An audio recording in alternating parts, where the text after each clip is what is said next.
In the industrial environment of automation technology, companies must ensure that all components of a system are correctly assembled at the site of operation and that the machines are commissioned professionally.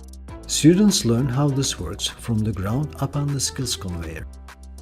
In the commissioning course on Festo, trainees are guided step by step throughout the process. The mechanical commissioning of the SkillsConveyor includes taking stock of all components, individual parts, assembling them, and checking the belt tension. This is followed by electrical commissioning. For this, terminals are mounted on top head rail in the control box and sensors are connected. The conveyor can then be controlled via the buttons on the control panel, and the functionality of the individual components can be checked.